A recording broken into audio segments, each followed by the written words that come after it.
ધીમા ધીમા મતદાનની સાથે મતદારોનો પણ ક્યાંક આકરા તાપમાં રોષ વ્યાપી ગયો તેવું દેખાઈ રહ્યું છે. કેટલીક જગ્યાએ મતદાનની સ્લીપ નથી આવી તો ક્યાંક મતદારોનું નામ હોવા છતાં પણ પુરાવા નહીં હોવાના કારણે પણ મતદાન ન થવાના પણ આરોપ લાગી રહ્યા છે.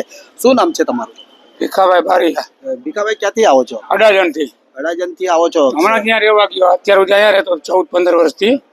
તો અત્યારે હું આવ્યો. કઈ જગ્યાએ આવ્યા છો? હું આ અખાણ કોલેજ. શું કીધું? મેં મારા પુરાવા આપ્યા, એટલે મારું ખાલી નામ આપીને પછી 4 નામ મારા મોઢે હું બોલ્યો. 2 મારી દીકરીઓના નામ દિવ્યાબેન ભીખાભાઈ બારીયા, ખુશ્બુબેન ભીખાભાઈ બારીયા, પૂનમબેન ભીખાભાઈ બારીયા.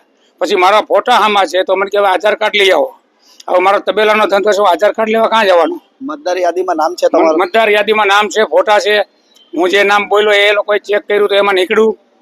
તમે પુરાવા પાછું વોર્ડ નંબરમાં આવવાનું એવું બી મારી પાસે પ્રૂફ છે. તમે જે કઈ પુરાવા આપ્યા છે એ કઈ પુરાવા બતાવો? કઈ છે મોબાઈલમાં? હા, મોબાઈલમાં 4 પુરાવા ને બતાવ્યા અમે.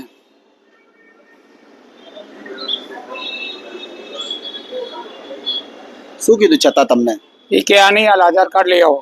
મેં કીધું તો ભાઈ મતદાન નથી કરવું, આધાર કાર્ડ હું કે તબેલે લેવા નહીં જાઉં. તમારી પાસે ડ્રાઇવિંગ લાયસન્સ કે કશું છે કે નહીં? કાંઈ નહોતું. હું સીધો તબેલેથી પેલો ફોન આવ્યો ને મતદાન કરવાનો કે મતદાન કરી જાઓ. મારા વાઈફને બધા ગામ ગયા છતાં મેં કીધું મતદાન એક મહાદાન છે, આ લોકશાહીનું મેન વસ્તુ છે. એટલા માટે હું દૂધના કેન હોતો આવેલો છું. જો ગાડી પડેલી અમે દૂધના કેન હોતું તો બી એ લોકોએ નહીં માન્યા રાખ્યું. મેં કીધું કાંઈ વાંધો નહીં સાહેબ, નથી કરવું, બીજું શું કરવું.